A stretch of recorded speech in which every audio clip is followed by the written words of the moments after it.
I was in New York City a few months ago, and the garbage and the trash men were on strike. I'm talking about the maintenance people for the city, and they were trying to get a little more money, get a little raise in pay. But at that particular time, the city was broke, and they were ready to declare default. I tell you, the garbage in some places was stacked up 2-3 stories high. At night, hey boy, at night. It wasn't even safe to walk the streets, you see, because the rats, the roaches and the water bugs, they was hustling, baby. Trying to get something to eat, see, and let me tell you something, it was stinking. Boy, there was all kind of disease there, but it only brought to mind the fact that you can no longer depend on the man downtown to take care of business like. He's supposed to, when he's supposed to, in order for us to get it. Like it's supposed to be. As far as cleanliness, and safety, you've got to get together, you've got to do it for yourself. That's the only way it's going to be done, and you know what I'm talking about. Let me tell you what I mean. Well, y'all, get it. Clean it up, clean it up. You got to get it. Clean it up, clean it up. Get it, get it. Clean it up, clean it up. Ghetto, talking about the ghetto. Ghetto is our home. That's where we live, And that was, of course, Gamble and Huff. It's actually Gamble, Grant, Gilbert and Huff.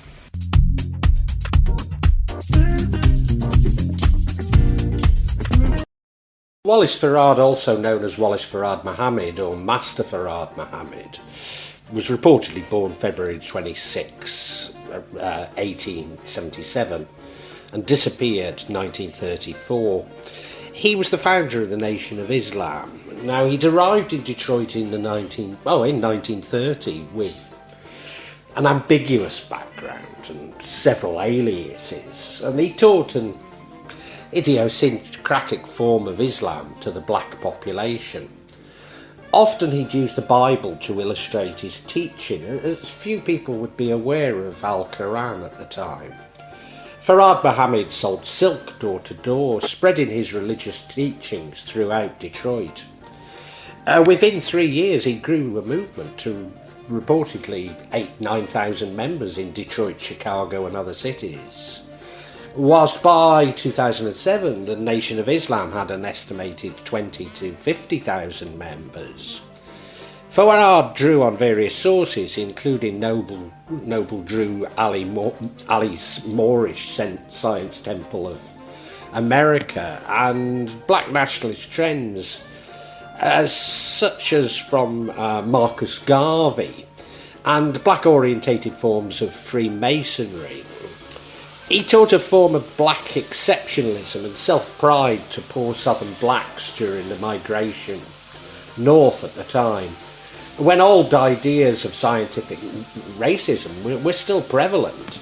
He advocated that community members establish their own business, eat healthily, raise families, and refrain from drugs and alcohol.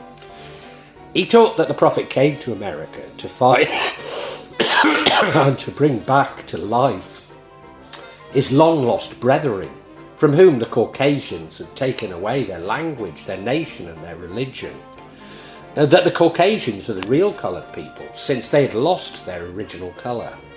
The original people must regain their religion, which is Islam, their language, which is Arabic, and their culture, which is astronomy and higher mathematics, especially calculus.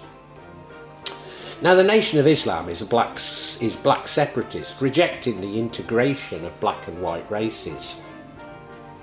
It called for the creation of a separate and sovereign African-American nation-state in the southern part of the southern part of the United States, portraying this as compensation for their unpaid labour during enslavement.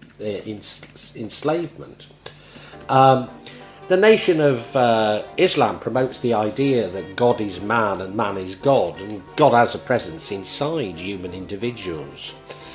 It teaches that the black race is its natural state, it's divine, if you like. Collectively, the black race is God or a nation of gods.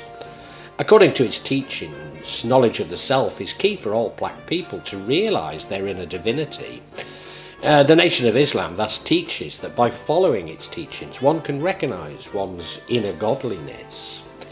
Given Fard's aliases, his true origins are unknown, although it is speculated that he might have been Fred Dodd, who was from the West Coast and thought to have been of Afghani origins, a Wally Dodd Ford connected to, or possibly connected to this Fred Dodd, and also lived on the West Coast, but originally from New Zealand, or possibly Spain.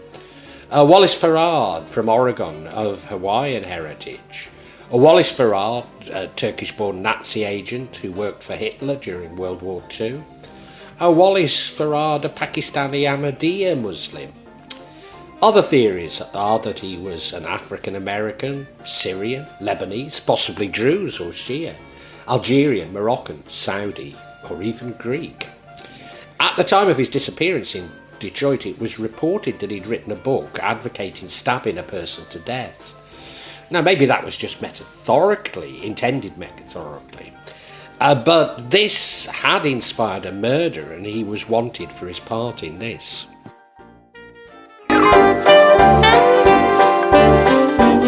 Muhammad, who led the Nation of Islam from 1934 to 1975, heard Fard teach for the first time in 1931. Elijah Muhammad stated that he and Fard had become inseparable between 1931 and 34, with Fard teaching him day and night. Fard is believed to have disappeared in 1934, leaving Elijah Muhammad in charge of the Nation of Islam. Elijah Muhammad was actually born Elijah Robert Poole on October the 7th, 1897, in Sandersville, Georgia, and died on February the 25th, 1975. He was a religious leader, a black separatist and self-proclaimed messenger of Allah who led the Nation of Islam. Muhammad was also a teacher and mentor to many members of the Nation of Islam, but particularly noted would be Malcolm X, Louis Farrakhan, Muhammad Ali, and his son Warith Deen Muhammad. Elijah took control of Temple Number 1, but only after battles with potential leaders, including his brother. In 1935, these battles became increasingly fierce, and Elijah left Detroit and settled his family in Chicago. Still facing death threats, Elijah left his family there and travelled to Milwaukee, Wisconsin, where he founded Temple Number 3, and eventually Washington, D.C., where he founded Temple Number 4. Muhammad preached his own version of Islam to his followers in the Nation of Islam. According to him, blacks were known as the original human beings, and with evil whites being an offshoot race that would go on to oppress black people for 6,000 years. The origins of the right race would come to be known as Jacob's history. A tradition amongst members was to establish businesses selling whiting fish from Peru in the ghettos. Beginning at first in New York, it spread quickly.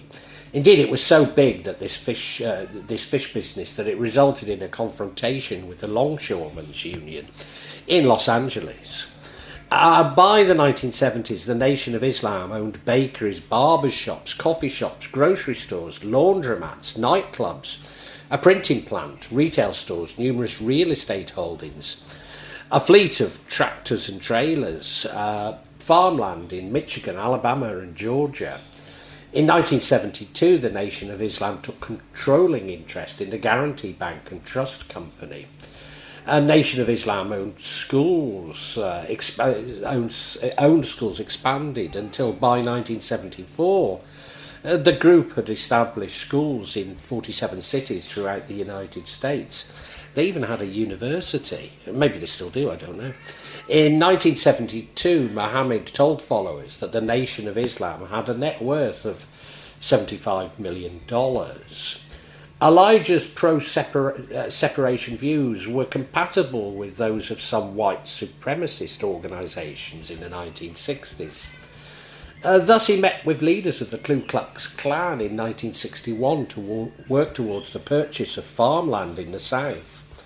For more than 10 years, Elijah received major financial support from white supremacist Texan oil baron H.L. Hunt due to Elijah's belief in racial separation. The money helped Elijah to acquire opulent homes for himself and family and establish overseas bank accounts. He eventually established Temple Farms, now Muhammad Farms, a 5,000-acre tract in Terrell County, Georgia. George Lincoln Rockwell, founder of the American Nazi Party, once called Elijah the Hitler of the black men. At the 1962 Saviour's Day celebration in Chicago, Rockwell addressed the Nation of Islam members, although many in the audience booed and heckled him. Rumours were circulating amongst the Nation of Islam members that Elijah was conducting extramarital affairs with young national secretaries, which would constitute a serious violation of the Nation of Islam's teachings. Malcolm X came to believe them, and he spoke with Elijah's son Wallace and with the women making the accusations. Malcolm X publicly accused Elijah of having 8 children with 6 different teenage girls who were his private secretaries.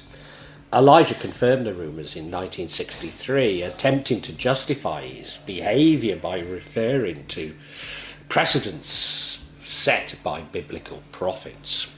Yeah.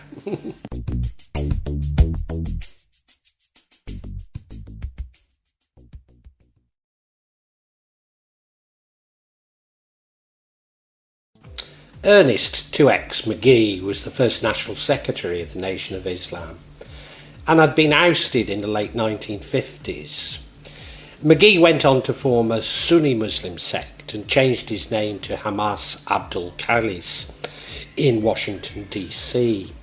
Khalis sent letters that were critical of Elijah Muhammad Fard and his ministers.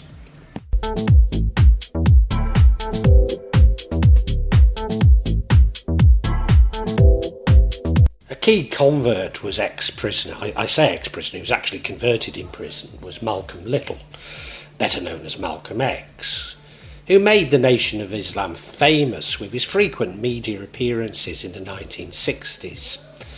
Malcolm X, the minister of the nation's Harlem Mosque, became the public face of this separatist sect, angering both friend and foe.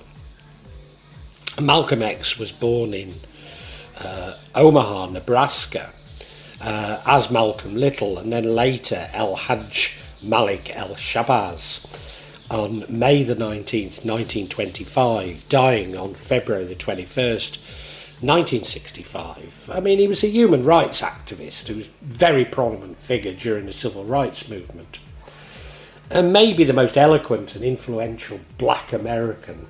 He was an inspiration to many, which, needless to say, created much opposition towards him. In 1953, the FBI began surveillance of him, turning its attention from Malcolm X's possible communist leanings to his rapid ascent in the Nation of Islam. And Malcolm X had been supported early on by Percy Sutton, an intelligence officer turned politician, who likely put Malcolm in touch with the television journalist Louis Lomax.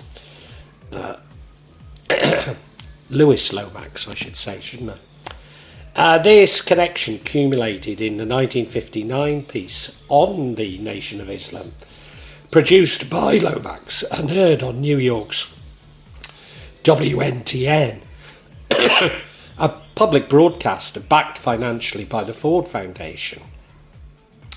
At the time, the Ford Foundation was closely linked to the CIA, a key part of the network of front groups that promoted controversial causes, such as Black Power, which was seen as a way of diffusing America's increasingly fraught politics and probably even more so social problems. The Federal Bureau of Investigation Director J. Edgar Hoover also known as Mary to his friends, was eager to use his powers to sabotage his liberal rivals in the CIA. And Malcolm soon became a target of the FBI's immense resources, as his rising star soon made Elijah Muhammad jealous. On the 1st of December 1963, when asked to comment about the assassination of President John F. Kennedy, Malcolm X said that it was a case of the chickens coming home to roost, referring to the CIA assassinations of overseas political leaders, such as Patrice Lumumba, the Congo leader. The Nation of Islam, which sent a message of condolence to the Kennedy family and ordered its ministers not to comment on the assassination, publicly censured Malcolm X. Malcolm X retained his post and rank as a minister, but was prohibited from public speaking for 90 days. Elijah Muhammad's extramarital affairs, the suspension and other factors caused a major rift between the two men, with Malcolm X leaving the Nation of Islam in March 1964 to form his own religious organisation, Muslim Mosque Incorporated. Although some believe that Malcolm had discovered the degree to which the security services had infiltrated the Nation of Islam and were influencing Elijah Muhammad. Indeed, following his Hajj pilgrimage in 1964, hence his Islamic name, he adopted more mainstream Sunni views. By 1964, Malcolm had left the nation, pledging to form a broader civil rights coalition with integrationists such as Martin Luther King, who was equally despised by Mary Hoover. After dealing with death threats and attempts on his life for a year, Malcolm X was assassinated on February the 21st, 1965. The FBI failed to find evidence of a conspiracy linking back to the Nation of Islam headquarters in Detroit. Certainly the FBI, CIA and I wrote NOPD, I mean NYPD. Yeah. I used to live in New Orleans, so it's actually the New York Police Department, have unanswered questions related to his murder. And many people suspected that the Nation of Islam was responsible for the killing of Malcolm X. And certainly some prominent members were convicted of his murder, but maintained their innocence. There are even rumours that Louis Farrakhan was involved. 5 days after Malcolm X was murdered, in a public speech at the Nation of Islam's annual Saviour's Day on February 26, Elijah justified the assassination by quoting that Malcolm got what he had preached, but at the same time denied any involvement with the murder by asserting in the same speech, "We didn't want to kill Malcolm and didn't try to kill him. We know that such ignorant, foolish teachings would bring him to his own end."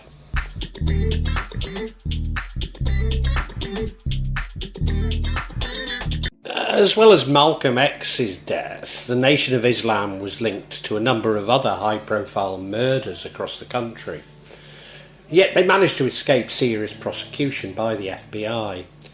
In Malcolm's former stronghold of Harlem, a splinter group, the 5% Nation, had risen with major support of Mayor John Lindsay, a liberal Republican who'd worked closely with the Ford Foundation. The 5% Nation had a major influence on hip-hop, coined terms like ciphers and drop in science, and influencing many people, including the world-famous Supreme Team, Big Daddy Kane, J. Cole, Jay-Z, Method Man, Rakim, Wu-Tang Clan, Brand Nubian, Nas, Common, Poor Righteous Teachers, Erykah Badu and AZ. In 1969, however, the leader, Allah the Father, Clarence Edward Smith, or Clarence 13X, was gunned down by unknown assailants, possibly from the Nation of Islam affiliated Philadelphia Black Mafia. The Philadelphia Black Mafia, led by Suleiman Bey, had been involved in many murders, including Major Coxon, an underworld figure who'd been a conduit between them and the American Mafia. The Philadelphia Black Mafia infiltrated every aspect of black life in Philadelphia, including, regrettably, my beloved Philadelphia International Records. Now, Philadelphia was out of control at the time, and authorities provided funding for the Philadelphia Black Mafia and a degree of protection from law enforcement and prosecution. On the other side of the country, a series of seemingly motiveless black-on-white killings had taken place in San Francisco. These were called the Zebra Murders by the police, who arrested 4 black Muslims. According to the official story, the crimes were committed in order to gain entrance into an elite group within the sect. However, there were rumours of a wider power struggle between the Zebra faction and the Nation of Islam establishment. Certainly these coincided with a wider spate of murders linked to the Nation of Islam, as well as various other radical groups caught up in a conflict between the FBI and CIA for the political consciousness of America. Elijah Muhammad died in 1975, handing power to his son and designated successor, Warith Deen, who later became Warith Deen Muhammad, and he took the Nation of Islam into lines with Sunni orthodoxy. Indeed, he condemned the beliefs of his father and Wallace Fard. I should add here that I'm a Sunni, and I don't completely accept the term Sunni orthodoxy. I've heard many, including black Americans, accusing the Nation of Islam of not being Muslim. And whilst there's much in their beliefs which cuts across much in Islam, I recoil from such condemnations and indeed judgments. It's not my intention to discuss the arguments, but simply to state that Islam is a broad masjid and encompasses many often contradictory beliefs and indeed interpretations of Al-Qu'ran. Deen's move was rejected by much of the Nation of Islam's bureaucracy, led by the Boston minister, Louis Farrakhan, who started his own splinter religion, which quickly came to outnumber Deen's sect. Louis Farrakhan, born in New York, Louis Eugene Walcott, on May the 11th, 1933, is a black supremacist and religious leader who now heads the Nation of Islam. Earlier in his career, he served as a minister of the mosques in Boston and Harlem and was appointed the national representative of the Nation of Islam by the then leader Elijah Muhammad. He adopted the name Louis X before being renamed Louis Farrakhan. Under Farrakhan, the nation formed links with other black nationalist groups through events such as the Million Man March, which have kept the Nation of Islam relevant today. Despite controversial beliefs about Jews and gender roles, the Nation of Islam continues to count allies as diverse as Jesse Jackson, the Church of Scientology, and most controversially, the Women's March.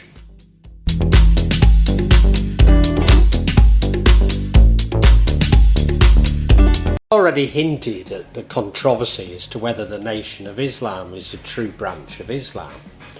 What I am prepared to say is that America is home of many religious sects which merge traditional religious beliefs with American culture, for want of a better word. A few would argue that TV evangelists are not Christian, although many would argue, myself included, that their activities are not in keeping with Christianity. Personally, I think we should be just as charitable to the Nation of Islam, whilst maintaining the right to criticise some of their activities. Despite the controversies, there's no doubt that the Nation of Islam played a fundamental part in bringing pride back to black communities at a time when the ghettos were near breaking point. Their development of alternative commercial and social institutions, when America's commercial and social institutions had abandoned black America, appeals greatly to me. But maybe this says more about my personality than the efficacy of such a strategy. I find it hard to disaggregate what we know about the Nation of Islam from manipulation by security services and public authorities. Certainly the feud between the FBI and CIA appears to have been played out in the ghettos to disastrous effects. Looking at the decline of Pakistani areas of northern England, that I know very, very well, I see so many parallels. And maybe even that was condemning the Nation of Islam, these communities do seem to be borrowing from the Nation of Islam, even following a path that the Nation of Islam did. And maybe when I have enough evidence, I'll publish a vlog on this. But for now, let me simply state that I do believe that the attempts to control these communities has played a part in their decline, with some tragic unforeseen consequences. And maybe in conclusion, I should add that black Americans are still waiting for 40 acres and a mule.